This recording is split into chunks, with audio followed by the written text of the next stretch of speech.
Since it takes a village to raise a child, the Youth Development Team is working hard to activate the village and increase community involvement for all students.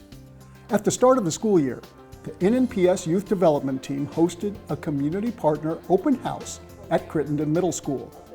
19 different organizations attended the informational event, including local businesses, health services, community initiatives, nonprofits, museums, and faith-based organizations.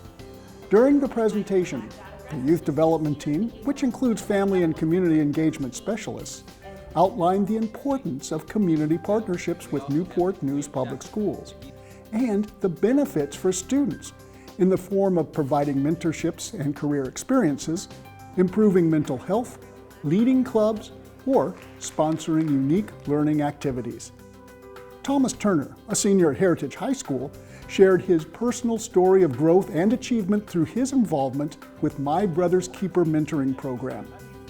By supporting public education, these caring organizations play a huge role in supporting classroom teachers, empowering families, and offering a nurturing adult in the lives of our students.